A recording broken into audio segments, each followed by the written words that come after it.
Well, good morning and welcome back to a very special event for the Broadcast Retirement Network. This is our CARES Act Concept Podcast. I'm Jeff Snyder, by the way. I'm very pleased to be joined by two very smart, brilliant attorneys. Hopefully I'm not inflating their egos, but they are known as the Legal Eagles. They are principals with Groom Law Group, David Levine, Kevin Walsh. Gentlemen, welcome back to today's podcast. Thanks for having us on, Jeff, and thanks for putting this together, because I think the CARES Act has been kind of the big thing that's been keeping the two of us busy while we've been kind of quarantined at undisclosed locations. Yeah, absolutely. So, David, I want to come to you. Thanks, Kevin, and I really appreciate you guys making time. Before we even got on the phone, you guys were busy with client calls, and we're doing this very early in the morning. So, David, I want to come to you, and maybe this is not a CARES Act particular question, but we're getting some inquiries, some questions from our audience, some inquiries into what trustees of retirement plans, those people that are fiduciaries, what they're thinking about now as it relates to maybe the CARES Act or just in general with market volatility. Sure. And Jeff, that's a really good question. I think when you're a fiduciary of a plan, and we know in some plans it may just be the company is responsible, but in a lot of plans you have a committee. That the committee in charge of a plan, you're getting hit fast and furious with things from all your vendors, and you still have your job to do at this point. So maybe today, to keep it CARES focused, I'll start off by talking a little bit about what people are doing and how you interact with your service providers here. Because let's talk first about the CARES provisions that we talked briefly about yesterday. Mm-hmm. Right now, there is a lot of question is, what do we do for these new CARES Act provisions? And it is a balancing act, because in some jurisdictions, if you're an employer in New York City and you have a lot of affected employees, you may be really eager to move on this. But this is kind of where the rubber hits the road, because it's easy to pass a law sometimes. Well, sometimes it's easy to pass a law. We know with Secure it took a while. Yeah. David, it's easy to pass a law after 4 years, 5 years of Secure Act. I mean, it's Yeah, you're right. Why do you think I caught myself, Kevin? But at the same time, there's a couple of things. First of all, in order to get everything up and running, you need to figure out how to get things systematically running. And in an era where you rely on your record keepers or your other service providers, it's a challenge. So when you look at the CARES provisions, if we start with the coronavirus distribution, the $100,000 one we talked about yesterday, a core starting point about the coronavirus distribution is, okay, how does it work? What type of distributions does it apply to? How are you going to do reporting? What type of communications? And as a fiduciary, we're seeing a lot of different approaches. First, from the just running the plan side on its own, we're seeing some clients, especially some bigger plans, doing some of their own communication, saying, hey, we're looking at this, or hey, we're implementing this. It's going to take some time. Here's some backstory. If you have more questions, let us know, or call the record keeper. But then you get to your record keeper discussions, and it's going to go beyond record keepers in a minute. You get to your record keeper for the CARES Act distribution, and they have to say, well, are our systems set up? Because the CARES Act distribution, as we said before, is a lot like the Katrina distributions. And there's guidance from 2005 when Katrina started the road of disaster relief special provisions. They're very close to what we have in CARES. But the question is, what type of distributions are eligible? How do you document this? You're allowed to self-certify. But the real question about this at this point is, okay, what's that process going to look like? And each record keeper has a different approach. Mm-hmm. Some record keepers have sent opt-in type of approaches where they say, here's a form, tell us what you're doing for CARES Act. But others have said, you have, whether it's a couple days, a week, 2 weeks, to tell us whether or not you're doing this. And if not, we're turning it on. So if you're a fiduciary of a plan, one of the big things to keep in mind is, first of all, whose decision is it to turn on a CARES Act distribution? The CARES Act distribution itself is a plan feature. So arguably, it's a settler decision. It's a sponsor decision. So you've gone through all this effort to set up your committee structure, but maybe the party that should be signing saying, I approve adding these features to my operations of the plan should be the company or a representative of the company, not a representative of the committee. And that's something to think about. Similarly, if you have a plan, if you're a pre-approved plan, it's probably pretty easy because if you're an off-the-shelf plan from your provider, they'll make everything line up. But if you have an individually designed plan or a complex plan, maybe you don't want to add these features or do. To be honest, virtually all clients have been adding these features at this point. But if you have a large plan, you may have negotiated, and I know that there's a bunch of lawyers talking about this, beyond our firm even, that saying, hey, should we be, we negotiated that you can't change the features of our plan and change the service offerings without us telling you. And now you're just going to turn it on. I know that's been a point of significant disagreement and concern for some clients. It doesn't mean that the record keepers aren't trying to do the right thing to move fast, but it also means that people are saying, well, what does this mean? Because some of them have said, well, if you can do this here, can you turn on other services? They're going to cost my people money or change things. So it's creating a tension. People are trying to do the right thing. But that if you are running a plan at a company, it's important to say, look, we get the importance, but how do we work with our service provider on that? Similarly for loans, coronavirus loans, and after this, I think I'm going to pause and sort of let Kevin jump in because I could go on into different things, and maybe on another day we will have more of those discussions. As it relates to loans, for instance, there's a lot of different views about how you do coronavirus loans, how the suspension rules work, and a lot of these systems were built by record keepers 15 years ago for similar language, but now people are taking a closer look and saying, is this right? Is this not right? The answer is the rules are flexible. The IRS gave us a safe harbor for how you operate the coronavirus relief for loans. But there's different approaches taken by different service providers, and that's okay. But it's important to understand, how does it work? Because if you have an employee that has a spouse and you both try to take loan changes or distributions, you may find the rules that apply to you are different.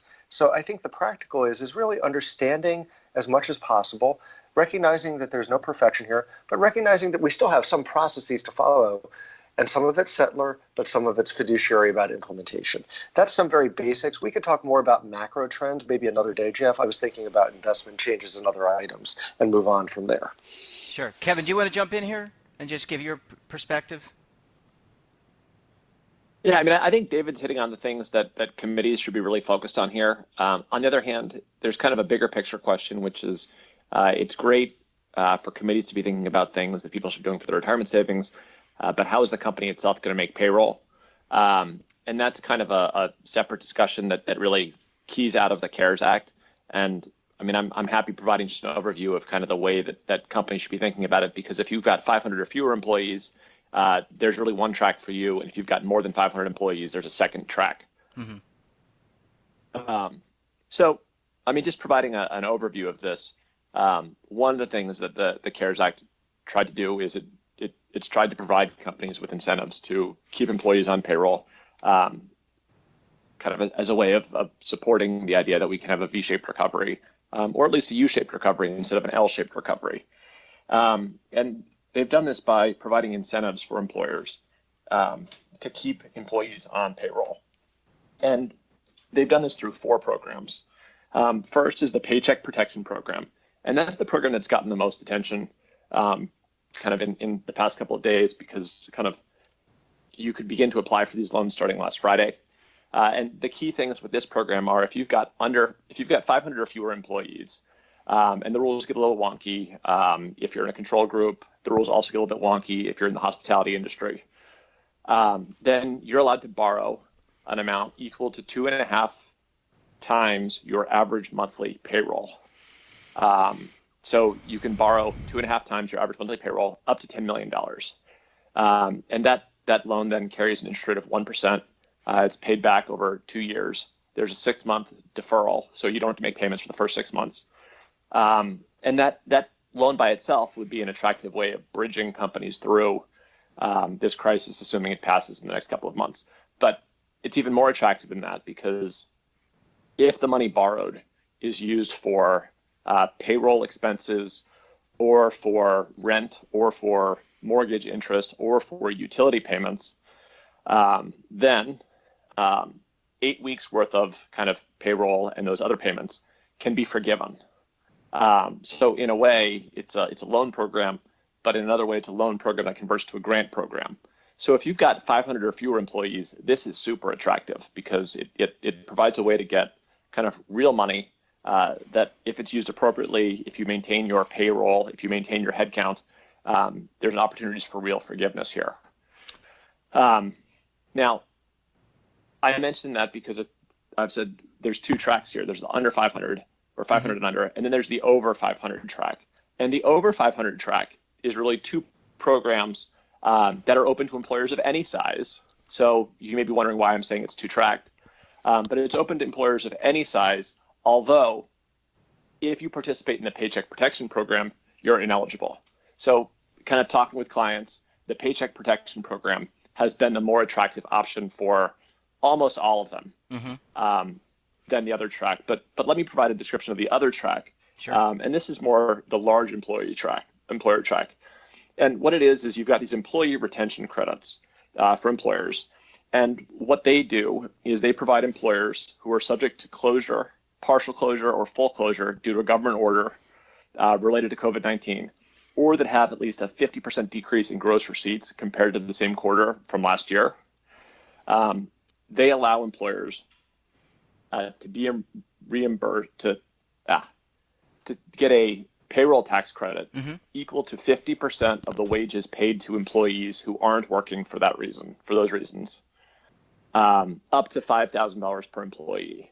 So if you have facilities that are closed, or if your kind of business is down by 50%, and it means that you've got employees who are not doing anything, but they're still on payroll, for each one of those employees, you can get a $5,000 payroll tax credit. And that's attractive. It's typically less than you can get per employee under the Paycheck Protection Program, which is why I'm saying this is mainly big employers. The other program that's really targeted at big employers is a deferral of payroll taxes. And what this does is it allows employers to defer the payment of the employer portion of Social Security tax payments for the period beginning March 27th, 2020 through the end of 2020. And then you'd pay it back in 2 equal installments, 50% by the end of 2021 and 50% by the end of 2022. So in essence, this is another big loan program that's offered to all employers. Again, if you use this, you're not eligible for the Paycheck Protection Program, which is why it's more attractive to big employers than to small employers. But this is another way that the government is trying to keep money in the pockets of large employers so that they can make payroll, so they can retain employees to bridge through this kind of COVID-19 shutdown. And thanks for that, Kevin, and David as well. And Kevin, I want to just come back to you, finish off with a question for you, and then we can kind of wrap up today's show. There has been a lot of talk about the slowness by which this program has come online, and arguably, look, I mean, this is something that was just created. You talked about the quickness by which legislation was passed, put into place. It takes time to ramp up any type of business. You've got to get all these companies online. In order to do this, they need to have security and data and whatnot. But it looks like the program has lent out significant money. We're talking about the SBA. Yeah, Go ahead. I'm sorry. Yeah, I think the criticism of the kind of getting up to speed on the Paycheck Protection Program, to me, has been a little bit unfair. Yeah, I agree. It's got a 4-page application that they got out in time. It's pretty easy to put these applications together. And even on Friday, the very first day this program was operational, I was able to help clients work through this with their SBA lenders. Some of the largest banks have taken a little bit longer to get the programs up and running than some of the smaller credit unions. But I mean, to me, people were able to get these loans on Friday. They got $2 billion out. It would be great to see everybody up and running, but given the quickness that this thing got up and running, it's pretty impressive they've done what they've done. And Kevin, go ahead, Dave. Sorry, go ahead, Dave. Go ahead. And Kevin, 2 points. I think first of all, I think it is worth noting as that the congressional leaders are already talking about adding more funding as needed. So that's number one. And number two, Kevin, maybe not for today, I get, but I think it's a good question. There's the question of how do you determine if you fit inside all this? You talked about it a little, but maybe that's another discussion for another day with Jeff on this podcast. Yeah. Well, guys. I mean, we could do an hour on the affiliation rules if we thought listeners wanted to hear all about the affiliation rules. Kevin, I was asking for 2 minutes, not an hour. You'll have to. The audience will have to sign up for the Groom webinar on that. But gentlemen, I want to say thank you so much for making time out of your busy days, and I know you start early and work late. So until tomorrow, we will talk to you again. And audience, stay safe and look for another show tomorrow morning. Thanks, Jeff. Bye, guys. Thanks for having us on. We're looking